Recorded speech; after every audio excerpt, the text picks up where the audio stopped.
नमस्कार दोस्तों, जय हिंद, वंदे मातरम। मैं आपके साथ जायसवाल सर। आप सभी का वेलकम अभिनंदन है टीचर्स फैमिली शिक्षकों के परिवार जायसवाल कोचिंग सेंटर पर, पावर्ड बाय शिक्षा ही प्रकाश है। मैं आपके साथ जायसवाल सर। आप सभी का स्वागत अभिनंदन है पर्यावरण के ईवीएस के क्लास नंबर 39 में।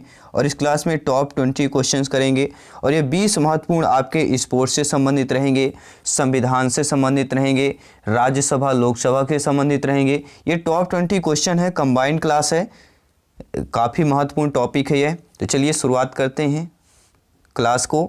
और इसके पिछली क्लासेज अगर आपने किसी कारणवश ज्वाइन नहीं कर पाया है तो आई बटन पर लिंक मिलेगा, आप लोग यहाँ पे आसानी से देख सकते हैं। पिछली क्लासेज आप लोग आसानी से ज्वाइन कर सकते हैं, वीडियो देख सकते हैं। पहला प्रश्न साथियों आज की क्लास का 39 नंबर क्लास का, निम्नलिखित में से कौन अंतर्राष्ट्रीय ख्याति प्राप्त वेट लिफ्टर हैं? शूरमणि, कर्णम मल्लेश्वरी, सुनीता विलियम्स, बछेंद्री पाल। आप सभी लोग जानते हैं सुनीता विलियम, बछेंद्री पाल। बछेंद्री पाल का संबंध पर्वतारोही से होता है। सुनीता विलियम्स की बात करेंगे, साइंटिस्ट के नाम से आता है। कर्णम मल्लेश्वरी की अगर बात करते हैं तो अंतर्राष्ट्रीय प्रख्यात या ख्याति प्राप्त वेट लिफ्टर से मानी जाती हैं। वह दोस्तों कर्णम मल्लेश्वरी की बात करेंगे। कर्णम मल्लेश्वरी एक अंतर्राष्ट्रीय ख्याति प्राप्त वेट लिफ्टर है। वे आंध्र प्रदेश की रहने वाली हैं। जब ये 12 साल की थी तभी से वज़न उठाने का अभ्यास करने लगी थी। अब ये एक बार में 130 1 क्विंटल 30 किलोग्राम तक वज़न उठाने में सक्षम है। कर्णम मल्लेश्वरी ओलंपिक खेलों में कांस्य पदक जीतने वाली भारत की प्रथम महिला खिलाड़ी है। दूसरा प्रश्न साथियों आप लोगों की स्क्रीन पर है, आपका फीडबैक, आपका कमेंट शर्मान है। सभी प्यारे मित्र अपना अपना स्कोर कमेंट करेंगे। टॉप 20 में से आप लोगों का स्कोर कितना है नीचे कमेंट बॉक्स में प्रत्येक भाई बहन गृहिणी कमेंट कीजिएगा। साथियों दूसरा प्रश्न है, चिराव नाच कहाँ के लोग करते हैं? मणिपुर, मेघालय, झारखंड या मिजोरम की बात करेंगे। तो चिराव नाच की बात कर रहे हैं, यानी नृत्य से संबंधित आपका प्रश्न है। तो जब भी चिराव नाच की बात करते एक ही ऑप्शन आएगा, वह साथियों मिजोरम। मिजोरम के लोग फसल पकने पर गांव में त्यौहार मनाते हैं। फसल पकने पर आप लोग सोच सकते हैं हमारे घर में क्या होता है। अगर हमारे उत्तर प्रदेश, मध्य प्रदेश, राजस्थान, अन्य शहरों में देखें तो यहाँ पर कोई घर में कार्यक्रम होता है, जन्मदिन हुआ, व्रत हुआ या कोई और कार्यक्रम हो, तब यहाँ पे नाचते हैं या कुछ भी, ठीक है, अपने एक मनोरंजन का साधन मानते हैं। लेकिन मिजोरम के ऐसे लोग हैं जो फसल पकने पर ही गांव में त्यौहार मना लेते हैं। सब साथ में खाना पकाते हैं, यहाँ पे पकाना होगा, सब साथ में जो है खाना पकाते हैं, खाते हैं और मज़ा करते हैं और चिराव नाच करते हैं। इस नाच में ज़मीन पर बांस को ऊँटी लेकर दो दो लोगों को जोड़ी आमने सामने बैठती है और होल की ताल पर इंडियों के ज़मीन पर पीटते हैं और डंडिया हो गया, यहाँ पे डंडियों को ज़मीन पर पीटते हैं। डंडियों के बीच लोग एक कतार में खड़े होकर कूदते हैं और नाचते हैं। इसे कहते हैं कौन सा नाच साथियों? चिराव नाच। तीसरा प्रश्न है, बहुत ही महत्वपूर्ण है और ये टीटी एग्जाम में पूछा गया प्रश्न है कि कथक जो है किस क्षेत्र का शास्त्रीय नृत्य है? उत्तर प्रदेश, केरल, मध्य प्रदेश, झारखंड। आपका कमेंट, आपका फीडबैक तय करता है इस प्रश्न का उत्तर क्या होने वाला है। तो कथक किस क्षेत्र का शास्त्रीय नृत्य है साथियों? हम बात करेंगे उत्तर प्रदेश की बात करेंगे। राज्यों के प्रमुख लोक नृत्य की बात करेंगे।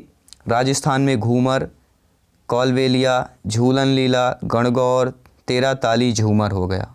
सबसे ज़्यादा कौन है? घूमर और झूमर और झूलन लीला। गुजरात में गरबा, रास लीला और कौन? डांडिया रास। सबसे ज़्यादा गरबा और रास लीला यहाँ पे। असम में बिहू है। कर्नाटक में यक्षगान, सुग्गी, वारगा। उत्तराखंड में छोलिया। पंजाब में भांगड़ा और गिद्धा। सबसे ज़्यादा जो भांगड़ा नाच हम लोग करते हैं ना, वो कहाँ का है? पंजाब का एक लोक नृत्य है। हरियाणा झूमर, फाग हो गया। फाग गए जो गाते हैं नाचते हैं वो हरियाणा का है, लोक नृत्य कहलाता है।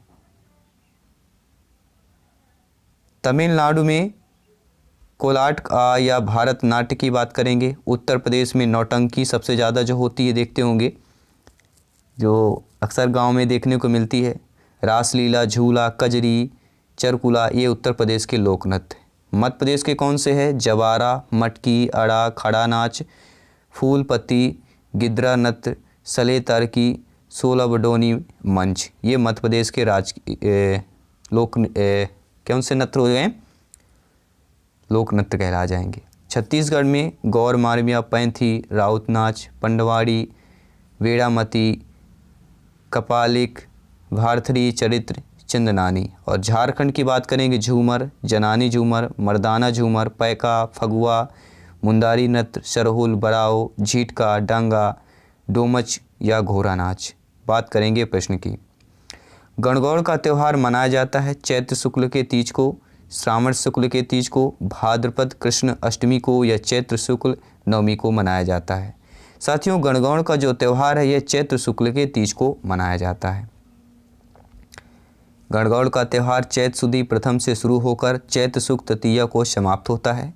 गणगौर की सवारी जयपुर और बीकानेर में जो है धूमधाम से निकलती है और होलिका दहन के बाद गणगौर का त्यौहार आरंभ हो जाता है।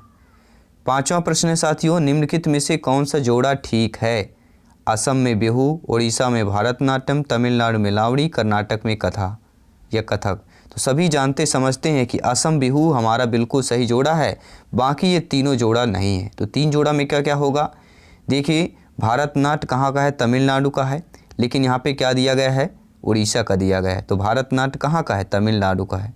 और लावड़ी सभी लोग जानते कहाँ का है? पुणे, महाराष्ट्र की बात करेंगे। और कथक जो है उत्तर प्रदेश या उत्तर भारत का शास्त्रीय नृत्य कहलाता है। और उड़ीसा का शास्त्रीय नृत्य ओडिसी और कर्नाटक का शास्त्रीय नृत्य यक्षगान होता है। छठा प्रश्न प्यारे मित्रों, किस देश में होगा? यहाँ पे देह नहीं है, मिसप्रिंट हो जाता है कभी बार, और इस बार मुझे लगता है आपकी क्लास में ज़्यादा ही मिसप्रिंट आ रहे हैं, तो टाइपिंग में सुधार करना पड़ेगा। किस देश में क्रिसमस का त्यौहार गर्मियों में मनाया जाता है? South Africa, Bharat, Australia, Bhutan. तो किस देश में क्रिसमस का त्यौहार गर्मियों में मनाया जाता है? देखिए, आपका वही होता है 25 दिसंबर जो आपका, ठीक है, कैलेंडर फिक्स है। लेकिन क्या होता है, ऑस्ट्रेलिया में इस टाइम जो है वहाँ पे गर्मी होती है दिसंबर टाइम में, इसलिए वहाँ पे गर्मी मनाया जाता है। बाकी सभी में 25 दिसंबर को ही मनाया जाएगा, लेकिन वहाँ पर इस टाइम क्या है, गर्मी रहती है, इसलिए बोला जाता है कि क्रिसमस का त्यौहार ऑस्ट्रेलिया में गर्मियों में मनाया जाता है। एक प्रश्न बन जाता है, बिहू भारत के किस राज्य का लोक नृत्य है? मध्य प्रदेश, उत्तर प्रदेश, हरियाणा या इनमें से कोई नहीं। अभी हमने जस्ट पिछले क्वेश्चन पे ही बात किया था, ना तो मध्य प्रदेश है, ना है उत्तर है, ना है हरियाणा। तो कौन सा ऑप्शन चूज करेंगे? इनमें से कोई नहीं। तो बिहू भारत के कौन से राज्य का लोक नृत्य है? वह सभी जानते हैं, असम राज्य का लोक नृत्य कहलाता है। अगला प्रश्न है, बहुत ही महत्वपूर्ण प्रश्न है, शायद टीटी एग्जाम में यह प्रश्न आपने अभी तक फेस किया हो। राष्ट्रीय एकता परिषद की स्थापना हुई है 1961, 71, 81, 51 में। मेरे सभी शिक्षक बंधु, मेरे सभी प्यारे भाई बहन गृहिणी जिनका सपना है गवर्नमेंट टीचर बनना, जॉब पाना, सभी लोग कमेंट करेंगे यहाँ पे। तो राष्ट्रीय एकता परिषद की जो स्थापना हुई थी वह 1961 में हुई थी। अनेकता में एकता के सिद्धांत पर केंद्रीय सरकार द्वारा दिल्ली में हुई और राष्ट्रीय सभा के लिए निर्णय के साथ यह हुआ। इसमें अध्यक्ष के रूप में प्रधानमंत्री, केंद्रीय गृह मंत्री और राज्यों के मुख्यमंत्री, राजनीतिक दलों के 7 सदस्य तथा प्रधानमंत्री द्वारा मनोनीत जो होते हैं 7 अन्य सदस्य भी शामिल होंगे। और राष्ट्रीय एकता परिषद सांप्रदायिकता, जातिवाद, क्षेत्रवाद की समस्याओं को दूर करने के तरीकों की तलाश करता है। 9वां प्रश्न है, समता के अधिकार का उल्लेख संविधान के किस अनुच्छेद में मिलता है? Article 14 to 18, article 23 to 24, article 25 to 26, article 19 to 22। तो समता के अधिकार, देखिए साथियों, समता के अधिकार का उल्लेख संविधान में हमारे कहाँ पर मिलता है? आर्टिकल 14 to 18, अनुच्छेद 14 से 18 तक मिलता है। और इनका वर्णन जो है, समानता का अधिकार अनुच्छेद 14 से 18, स्वतंत्रता का अधिकार 19 से 22, शोषण के विरुद्ध अधिकार 23 से 24 और धार्मिक स्वतंत्रता का 25 से 28 और सांस्कृतिक व शिक्षा का अधिकार अनुच्छेद 29 से 30 तक। तो ये अधिकार हमारे 14 से शुरू होता है, 30 तक जाता है। ये पांचों आपके जो अधिकार हैं। और बात करेंगे संवैधानिक उपचारों का अधिकार 32 तक, तो टोटल 32 तक हो जाते हैं। और स्वतंत्रता के अधिकार की बात करें, बोलने की स्वतंत्रता अनुच्छेद 19 का शांतिपूर्ण एकत्रित होना, बिना हथियार के अनुच्छेद 19 खा, संघ बनाने की स्वतंत्रता अनुच्छेद 19 गा, संपूर्ण देश में आवागमन की स्वतंत्रता अनुच्छेद 19 घा, देश में निवास व बसने की स्वतंत्रता 19, संपत्ति का अधिकार 19 अनुच्छेद की बात करेंगे। 44वें संशोधन 1978 द्वारा हटाकर 300 का में संपत्ति के अधिकार मूल अधिकार न रहकर कानूनी या विधिक अधिकार बनाया गया है। और व्यापार करने की स्वतंत्रता अनुच्छेद 6 की बात करेंगे। स्वर्ण सिंह समिति अनुशंसा 42वें संशोधन 1976 द्वारा मौलिक कर्तव्य वगैरह निर्धारित किए गए थे। अगला प्रश्न है 10+ कंप्लीट कर चुके हैं, 10 और करेंगे, टोटल 20 क्वेश्चन करेंगे क्लास नंबर 39 पर। भारत में महिलाओं के लिए आरक्षण की व्यवस्था कहाँ है? विधानसभा में, मंत्रिमंडल में, पंचायती राज संस्थाओं में या लोकसभा में? तो भारत में महिलाओं के लिए जो आरक्षण की व्यवस्था है पंचायती राज संस्थाओं में है। अगला प्रश्न है मोस्ट इंपॉर्टेंट प्रश्न है, ध्यानपूर्वक समझिएगा, प्रत्येक प्रश्न इंपॉर्टेंट है क्योंकि सिलेक्शन यहाँ पर सर्वोपरि है। नगर निगम में कौन सा कर लगाया जाता है? गृह कर, चुंगी कर, मनोरंजन या उपरोक्त सभी? देखिए नगर निगम की बात करें तो नगर निगम जो गृह कर भी लगा सकता है, चुंगी कर भी, और मनोरंजन के साधन जैसे मेले वगैरह का त्यौहार है तो वहाँ मनोरंजन कर भी लगा सकता है, तो यहाँ पे उपरोक्त सभी हो जाएगा। इनमें से वर्तमान राष्ट्रीय महिला आयोग अध्यक्ष कौन है? मालिनी भट्टाचार्य, रेखा शर्मा, गिरिजा व्यास, आनंदीबेन पटेल? सभी कमेंट कीजिएगा। तो वर्तमान राष्ट्रीय महिला आयोग के अध्यक्ष यहाँ पे बात करेंगे रेखा शर्मा। श्रीमती रेखा शर्मा तारीख 7 अगस्त 2018 को राष्ट्रीय महिला आयोग के अध्यक्ष का कार्यभार ग्रहण किया था या किए थे। तो लोकसभा और राज्यसभा की संयुक्त बैठक किसके द्वारा आहूत की जाती है? सभी कमेंट करेंगे, प्रत्येक भाई बहन गृहिणी कमेंट करेंगे, क्योंकि ईवीएस में दोस्तों 25+ का स्कोर करना है। तो साथियों प्रत्येक क्लास का सेशन, प्रत्येक सेशन का क्वेश्चन इंपॉर्टेंट है। लोकसभा और राज्यसभा की जो संयुक्त बैठक है किसके द्वारा आहूत दी जाती है? राष्ट्रपति के द्वारा। राष्ट्रपति उस सभा को भंग कर सकता है और फिर संसद को वह क्या है या कभी भी उसकी बैठक बुलाई जा सकती है। वो किसकी है? आहूत किसके द्वारा? राष्ट्रपति के द्वारा होती है। सभी लोग नोट कीजिएगा। अगला प्रश्न है साथियों, संविधान के किस भाग में पंचायती राज व्यवस्था संबंधी प्रावधान दिए गए हैं? IX, VI, I4, III। IX का मतलब होता है 9, VI का मतलब 6, IB का मतलब 4, ट्रिपल या 3।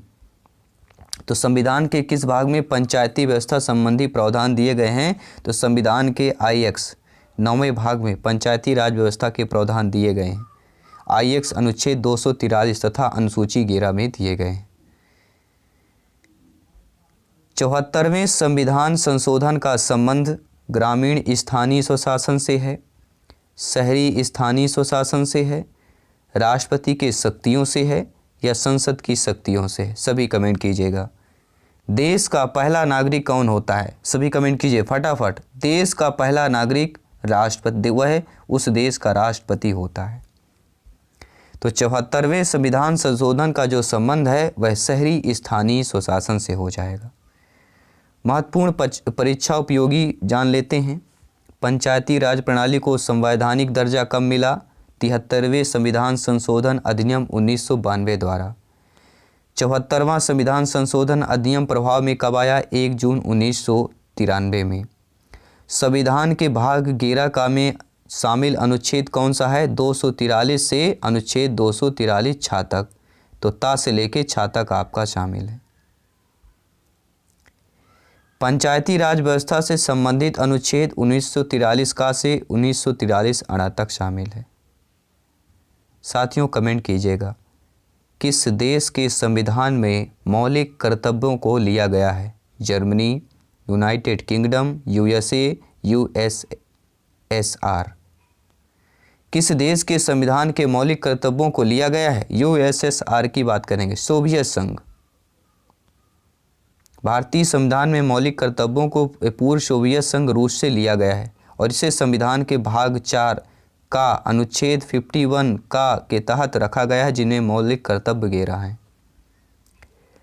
अगला प्रश्न है, भारतीय संविधान में विधि का शासन विचार कहाँ से लिया गया? America, England, Switzerland, Ireland. दोस्तों यूट्यूब इतिहास में ऐसी क्लास आपको पहली बार विजिट कर रहे होंगे, अपना अपना स्कोर फीडबैक कर रहे होंगे। भारतीय संविधान में विधि का शासन विचार कहाँ से लिया गया है साथियों? हम बात करेंगे ऑप्शन नंबर किसकी बात कर रहे हैं? इंग्लैंड की बात कर रहे हैं। भारतीय संविधान में विधि का शासन विचार जो है इंग्लैंड से लिया गया है। लोकसभा के चुनाव हेतु अधिसूचना कौन जारी करता है? तो लोकसभा के चुनाव हेतु भारत का निर्वाचन आयोग, राष्ट्रपति, गृह मंत्रालय या लोकसभा सचिवालय की बात करेंगे। मेरे सभी प्यारे मित्र गृहिणी, प्रत्येक भाई बहन, प्यारे प्यारे भाइयों की प्यारी प्यारी बहनें गृहिणी सभी कमेंट करेंगे, क्योंकि गवर्नमेंट टीचर बनना है। प्रत्येक क्लास का फीडबैक, प्रत्येक क्लास का कमेंट, क्योंकि आपका कमेंट सर्वोपरि है, आपका फीडबैक सर्वमान्य है। आप सभी लोग ज्ञानी, सर्वज्ञ, व्याख्याता लोग हैं, भावी अध्यापक अध्यापिकाएं हैं, और जयसवाल सर आप सभी का अभिनंदन, सभी को नमन करते हैं, सभी शिक्षक बंधुओं को। तो लोकसभा के चुनाव हेतु जो अधिसूचना की बात करें तो कौन जारी करता है? भारत का निर्वाचन आयोग जारी करता है। अभी मध्य प्रदेश में पंचायत जो चुनाव रद्द हो गए हैं, ठीक है, तो लोकसभा के चुनाव हेतु अधिसूचना भारत का निर्वाचन आयोग जारी करता है। और भारत में निर्वाचन आयोग की स्थापना 25 जनवरी 1950 को हुई थी। प्रश्न नोट कर लीजिएगा कि हमारे भारत में निर्वाचन आयोग की स्थापना कब हुई? 25 जनवरी 1950। और यह एक स्थायी संवैधानिक निकाय है जो दलों को आरक्षित चुनाव चिन्ह प्रदान करता है। चुनाव कराना, इसका मुख्य कार्य मतदाता सूचियों में तैयार करवाना, राजनीतिक दलों के लिए आचार संहिता तैयार करवाना, ये सारे कार्य आपके जो होते हैं भारत निर्वाचन आयोग के होते हैं। साथियों अगला प्रश्न है, लोकसभा की कार्यवाही के प्रथम घंटे को क्या कहा जाता है? जो लोकसभा की कार्यवाही होती है, मान लीजिए लोकसभा सभी लोग आ गए, टाइम फिक्स हो गया, ठीक है, अब इसकी जो कार्रवाई होती, जो पहला घंटा होता है वह सार्वजनिक काल होता है, विशेष अधिकार, प्रश्नकाल या शून्यकाल होता है। तो सभी जानते हैं कि लोकसभा के कार्यवाही में प्रथम घंटे का जो होता है वह प्रश्नकाल का होता है। और इसमें क्या होता है, आप लोग अगर जानते होंगे, टीवी वगैरह में, न्यूज़ वगैरह में देखते भी होंगे, तो लोकसभा की कार्यवाही के प्रथम घंटे को प्रश्नकाल कहा जाता है। और संसद का पहला घंटा प्रश्नकाल के लिए ही होता है। और इस दौरान जो है संसद जो है प्रश्न पूछते हैं और उनसे सामान्यतः उत्तर देते हैं। और प्रश्न 3 प्रकार के होते हैं, तारांकित प्रश्न होता है, अतारांकित प्रश्न होता है और अल्प सूचना वाले प्रश्न होते हैं। ये 3 प्रकार के प्रश्न ही पूछे जाते हैं और इनके उत्तर दिए जाते हैं। इनमें से कौन भारत का प्रथम मुख्य न्यायाधीश था? एम पतंजलि शास्त्री, मेहर चंद्र महायान, हीरा लाल जेकानिया या SR दास? सभी कमेंट करेंगे, प्रत्येक शिक्षक बंधु, प्रत्येक फ्रेंड्स, प्रत्येक दोस्त, प्रत्येक भाई बहन। तो कौन भारत का प्रथम मुख्य न्यायाधीश था दोस्तों? वह है हीरा लाल जेकानिया। सर हीरा लाल जेकी सुंदास कानिया भारत के प्रथम मुख्य न्यायाधीश 26 जनवरी 1950 से 6 जनवरी 1951 तक थे। भारत का राष्ट्रगान जनगण मन, भारत का राष्ट्रगान क्या है? जनगण मन है। और इसके रचयिता गुरुदेव रवींद्रनाथ टैगोर द्वारा रचा गया था राष्ट्रगान। इनको 24 जनवरी 1950 को राष्ट्रगान के रूप में स्वीकार किया गया था। जनगण मन को कब स्वीकार किया गया? 24 जनवरी 1950 को। और संपूर्ण गायन की समयावधि कितनी होती? 52 सेकंड्स। राष्ट्रीय प्रतीक के बारे में बात करें, भारत का राष्ट्रीय पशु बाघ, भारत का राष्ट्रीय पक्षी मोर, भारत का राष्ट्रीय वृक्ष बरगद, भारत का राष्ट्रीय पुष्प कमल, भारत का राष्ट्रीय फल आम, भारत का राष्ट्रीय नदी गंगा, भारत का राष्ट्रीय जलीय जीव गंगा डॉल्फिन, भारत का राष्ट्रीय गान जनगण मन, भारत का राष्ट्रीय गीत वंदे मातरम, भारत का राष्ट्रीय पंचांग शक संवत पर आधारित ग्रेगोरियन कैलेंडर की बात करेंगे। तो ये रहे साथियों महत्वपूर्ण प्रश्न। और अंत में आज आपके लिए एक महत्वपूर्ण मॉक क्वेश्चन लाए हैं, ध्यान दीजिएगा इस मॉक क्वेश्चन को। संविधान सभा ने राष्ट्रीय गान को अपनाया 26 जनवरी 1950 को, 24 जनवरी 1950 को, 21 मई 1949 को यह 13 नवंबर 1949 को अपनाया। तो संविधान सभा में जो राष्ट्रीय गान है साथियों, इसको संविधान सभा ने कब राष्ट्रीय गान को अपनाया था? अब आपको कमेंट करना है और इस साथ साथ बताना है टॉप 20 में से आप लोगों का स्कोर क्या है, आप लोगों का फीडबैक क्या है। मैं आपके साथ जयसवाल सर जल्दी मिलता हूं नेक्स्ट क्लास पर। सभी प्यारे मित्र सब्सक्राइब करते जाएं, बेल आइकन प्रेस कर जाएं, क्योंकि कमेंट आते हैं कि सर हमारे पास क्लास का नोटिफिकेशन नहीं आता है, तो आप लोग हम टाइम भी बता देते हैं। ठीक है, अभी जो वर्तमान में 1 PM दोपहर में और 7 PM इवनिंग में हमारा जो क्लासेज वीडियो अपलोड होता है, तो उस टाइम पर आप या उसके आसपास 2-4 मिनट बाद आप लोग विजिट करके क्लास को देख सकते हैं। फ्री ऑफ कॉस्ट है, कोई टाइमिंग यहाँ पे लाइव क्लास यहाँ पे नहीं हो रही है कि आप लोग इतने ही टाइम आना है, वो वीडियो आप बाद में भी देख सकते हैं। ठीक है, तो प्रत्येक वीडियो देखिए, प्रत्येक क्लास देखिए, प्रत्येक स्कोर को, प्रत्येक क्वेश्चन को अपने आप में अपने माइंड में स्टोर कीजिए, अपने माइंड को एब्जॉर्ब करवाइए कि ये प्रश्न आने वाला है, ये सभी प्रश्न हमें पढ़ने हैं क्योंकि सिलेक्शन पाना है साथियों। चलिए जल्दी मिलते हैं नेक्स्ट क्लास पर। सभी मित्रों को जय हिंद, वंदे मातरम, धन्यवाद सभी का।